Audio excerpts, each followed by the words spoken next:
Hello and welcome. My name is Andy Crook, and I'm your host for this training topic on the one-page business plan. My mission is to help garage owners become more successful in business. How I do that is I try and go live most weeks on a training topic on one of the 5 pillars of business as I see it. This week we're in the planning pillar, and we're looking at the one-page business plan. So without any further ado, let's get on with tonight's training topic on the one-page business. The one-page business plan is basically what you need to do in this year in order to hit your 3-year goals, and ultimately what you need to do to achieve your 10-year vision. However, this is only what you need to do this year. This is almost just like a simple list of the things you need to do. And I'll explain how you can use this well-used technique in a second. I'll tell you what you don't need and what a business plan shouldn't be in the sort of planning processes that I try to adopt for both my personal life and my business life. So my planning process goes vision, goal, plan. The vision is your 10-year long-term ideal, what you want to achieve in 10 years' time, a vision. It's pretty much that. And then I break that down into three yearly cycles called goals, 3-year goals. And then within those three-year cycles, what we have is 1-year plans. And I've done lots of training topics on planning, but this is, if you like, a quick and dirty version of a 1-year plan, and it's what you should include. So what is it that a business plan isn't in this instance? It isn't a 30-page document. This is a one piece of paper that helps you fix what's broken in your business best. So in the next 15 to 20 minutes, I'll show you a one-page plan that will get you focused, fix your weakest points first, and start making better business decisions. That's what we want to be able to do. And it isn't a business plan for investors. It is your battle plan for those day-to-day decisions. But let me ask you something first. How many times have you sat down to work on the business and ended up staring blankly either at the page or at a 30-page business plan template that you downloaded from some internet guru? And you know what happens next? I'll tell you what happens next. Nothing. You do nothing because you get overwhelmed. It's paralysis by analysis. And the lady in the red dress strikes again. You might remember her from the film The Matrix. When Neo is walking with Morpheus, he sees a gorgeous woman in a red dress. Turns to look, and bam, he's got a gun to his head. That's how distractions work. They pull your attention, and while you're looking elsewhere, you're getting sniped by reality. And the business plan, and so much in business, is a bit like the lady in the red dress. They look great, but they're totally useless. What you need is a clear plan of action. And the first thing you need to do is establish what you need to do first. Too many garage owners are trying to build businesses that aren't built on solid foundations. And this first quiz will establish the operating level of your business. You must work at the appropriate level, which is the lowest level. So the quiz will identify which level you are currently operating. And if you're operating at one of the 3 foundation levels, then this one-page business plan is for you. If you're operating at the 2 higher tiers, you probably need something a little bit more sophisticated. But if you're at the 3 lowest levels, which are sales, profit, and order, then the one-page business plan is for you, because it allows you to begin, once you know what level your business is operating at, with a piece of paper, and you simply folded it in half twice to create quadrants.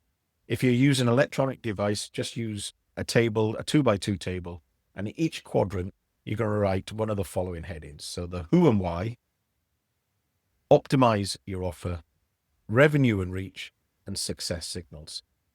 So I'll say that again.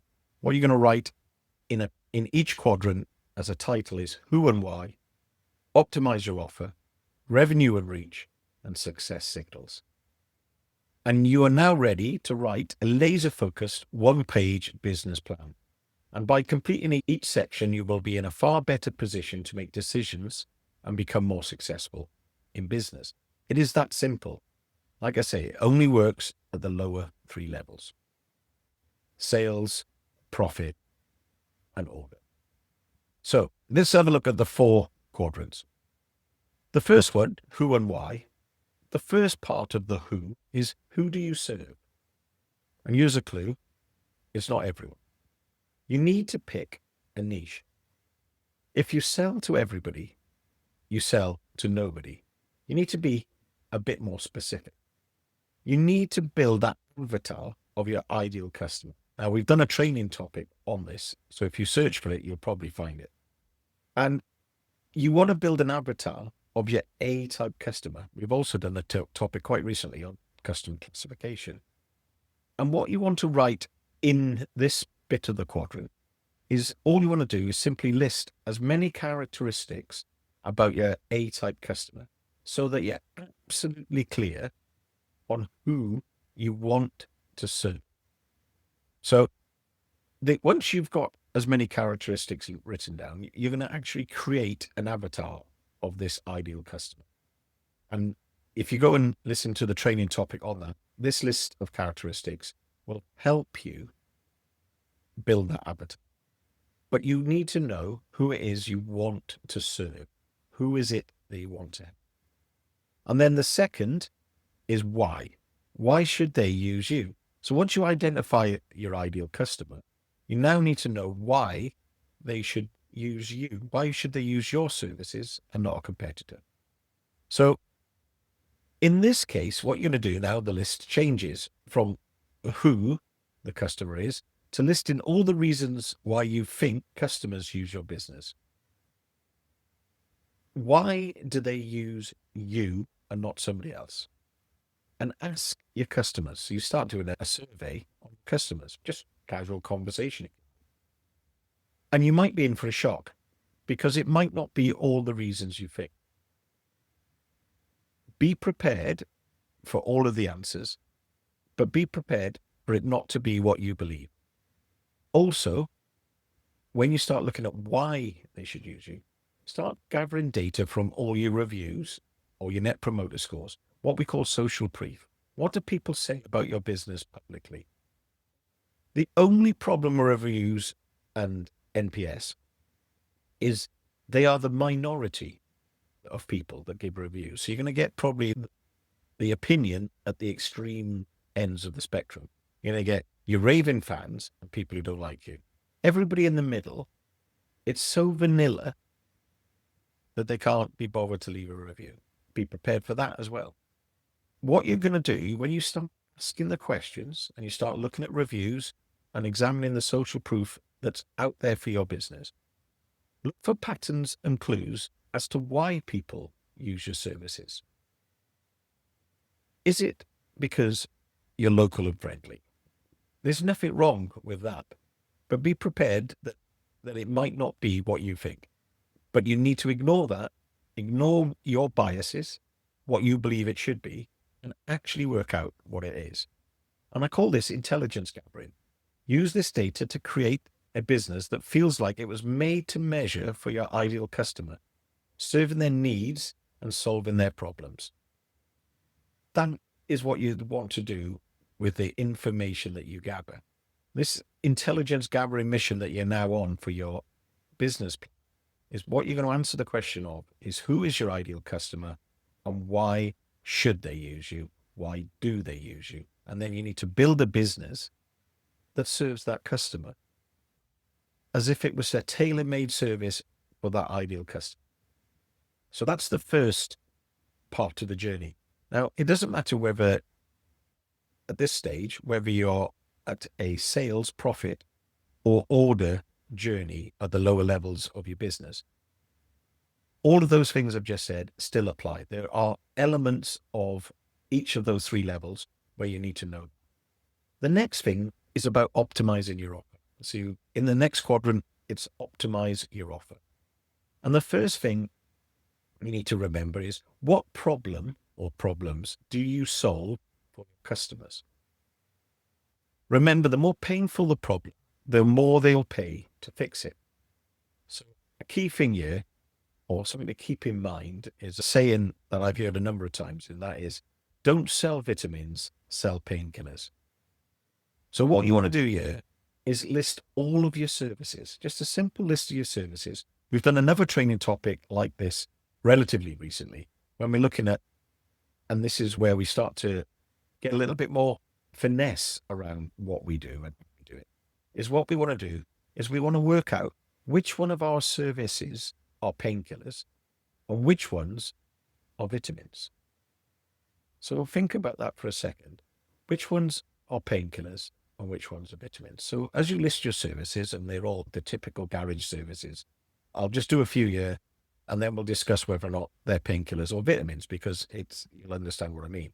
An MOT and MOT failure repairs, air conditioning repairs, dash warning lights, routine servicing, a non-start or a breakdown, seasonal health checks, a battery replacement, wheel alignment, a puncture. So let's take those and think about whether they're painkillers or are they vitamins. So an MOT and an MOT failure repair, they're clearly painkillers, aren't they? It's a legal requirement to have your car inspected every year, and it's a legal requirement to have any dangerous defects and defects repaired. So they become painkillers. So they become work that is essential for your customers to have. Whereas aircon servicing is a vitamin. Dash warning lights, unless they prevented the car from running, are vitamins. Routine servicing is vitamins. A non-start or a breakdown is a painkiller. Your seasonal health checks are vitamins. A battery replacement, if the battery has failed, is a painkiller. Whereas wheel alignment is a vitamin, but a puncture is a painkiller. And what you'll understand from doing the list is you want to sell more vitamins. And how do you sell more vitamins is you bundle them with painkillers, because people will seek you out when they need a painkiller, but they're less motivated when it comes to vitamins. So if you want to sell more vitamins, you need to bundle them with your painkillers. And the classic example of this, and lots of businesses do this, and that is the MOT and service. You bundle a vitamin, the servicing, with a painkiller, the MOT. They're coming to you anyway, so you bundle them together. But you could also try, if you're doing a puncture repair, puncture and wheel alignment, or recovery and diag assessment. If you've had a flat battery, include it with a seasonal health check. Because when you bundle your vitamins with your painkillers, you can increase the average order value and still serve the urgent problem, the painkiller that your customer had. But understanding which of your services are painkillers and which ones are vitamins will help you understand when customers use you and what the upsell opportunity is. If you know what you can bundle together, you have an opportunity at the point where the customer's coming to you for a painkiller to sell more vitamins. So the next one, revenue and reach. So this is linked to the previous one, which is your offer. But what we're asking you to examine here within the business plan context is what's making you money. And now all of the services that you've just listed, not as painkillers or vitamins, but in profitability. So in order of profitability, and then in frequency of bookings. So have the same list, but now list it in profitability. Which of those services makes you the most money? And then which ones are used most frequently? And then also look at what do you enjoy doing? How much are you charging? And then also look at what services are you actually promoting, if you're promoting any. And are you promoting the right ones? So when you do this, what this should do, this should focus your mind. And when you start making decisions about what you're going to do within your business, this should focus your mind on in what makes you the most money and what do the customers book the most. So what do customers use you most frequently for and what makes you the most money? And then as a side to that, you can then list it in maybe what do you enjoy doing? What does your team enjoy? And then you can start thinking about how much you're charging for each of these services. And then after that, you can look at which services are you promoting? Are you only promoting the high profit and frequently booked jobs that you enjoy doing? Or are you promoting anything and everything? Or are you promoting more of the low value jobs, which would seem crazy?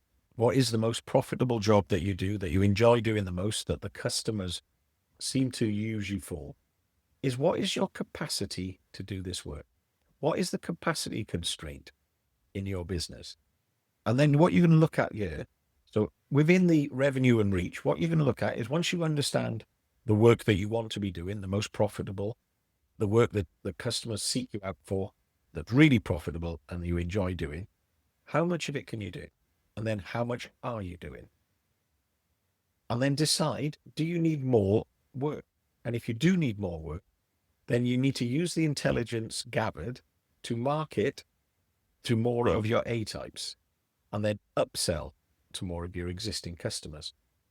A little bit different here to what we've done previously, and is we're now going to use the information we're gathering and we're going to only market the work that brings us the most profit that we enjoy doing to our A-type customers. The more frequent work, if we've capacity to do more of it, we're going to try and upsell to our existing customers. So with them, we're going to be bundling vitamins with our painkillers. If you are then constrained, i.e. you can possibly do any more work, so your business can't earn any more money because it's doing only the profitable work for the A-type customers, and you can't book any more in, then you need to add efficiency, capacity, or increase your prices. It's as simple as that. By adding efficiency, you increase capacity. You can add capacity by buying another business, another ramp, another unit, whatever it is, or simply increase your prices. You've got those three things as weapons for decisions you can make about how you make your business slightly more profitable by adding efficiency, capacity, or increasing the prices. It's as simple as that. And the final quadrant is your success signals. And you use the fix this formula to find out what level you're working at. So you'll be either working at the sales level, the profit level, or the order level. And if working at any of those levels, what you can do then is use the one-page business. If you're at the impact or the legacy level, what you probably need there is something a little bit more sophisticated than this. But most people listening to this will probably be at one of the lower levels. And remind yourself of the priorities of the level and what success looks like. That's basically what you put in the first bit of the success signals. You remind yourself what level you're working, and you remind yourself then of what success at that level is. And then what we look at then is key performance indicators, because this is what it's really about. The success signals is what are you going to measure? And it's always basics first. So your KPIs will start with turnover, gross profit, net profit, and cash at hand. And once you are familiar with those and you're used to using those, you're going to set targets and you're going to set specific level key performance indicator. So if you have a sales level need, so you're at the very lowest level, a KPI for that could be you want to set yourself the target of 0 months of negative cash flow. So you want to eliminate the months of negative cash flow in your business. And that's your target. And you're going to measure how often negative cash flow occurs. And then if you're having negative cash flow, you've got all of the other quadrants of ideas to make decisions to make more cash. Other KPIs to consider could be staff KPI on retention, a customer KPI on repeat sales. But remember, whatever your KPI is, what gets measured gets managed, and what gets managed gets mastered. And what you need to do then is build systems and processes to improve whatever the KPI is you're measuring at the level that you need to work at, which is always your lowest level need. And it's as simple as that. Obviously, what we've got now is we've got a little framework. We've got 4 things we need to work out what we need to do in our business for the next year. The first one is who and why. Who do we serve and why should they use? The next one is now we're going to start looking at our offer, and we're going to optimize the offer and making sure that the problems that we solve are painkillers. And if we're trying to sell vitamins, that we have an offer where we bundle the vitamin as often as possible with a pain. Then we look at revenue and reach. What's making you the most money? What do customers actually book you for? And can you do more of it? Can you attract more of the right customers? And can you attract more of the right work? And can you upsell to your existing customers in the meanwhile? And you need to keep doing that more and better until you're constrained. Once you cannot possibly do any more, you then need to add capacity or increase your prices. Nothing wrong with increasing your prices before then, but that's the three things you can do once you're full. Once you have no more capacity, there's very little else. And all the while, you're looking at your success signals. Remind yourself what level you're operating at and what is the key priority at that level or priorities at that level. And then have your KPIs built around that level. But remember to keep an eye on turnover, gross profit, net profit, and cash at hand. And then measure, manage, and master that level. Sounds simple, but it's definitely not easy to do. But what this does, having a one-page plan where you've only got 4 things you're looking at, it gives you that ability to make decisions quickly, because every decision you'll make will somehow be on that plan. And that's what will drive the business forward. So the atomic action for this week is to take the quiz and find out the one thing you must fix in your business. Fix that first. It's always your lowest level need. Then build an avatar of your ideal customer. Design a garage that serves their needs best by solving their most urgent motoring problems. Prioritize the work you enjoy, that returns the most profit, and then get better at it until you can do no more. Only then add more services, capacity, or simply increase your prices. Measure your success using the most appropriate KPIs. Use systems to improve effectiveness. Remember, systems are the bridge between the person or technology and the task, and use processes to improve efficiency, the steps in sequence in order to complete the task. Remember, if you should, you must, and what's stopping you is probably starting. See you next time. Thanks for listening.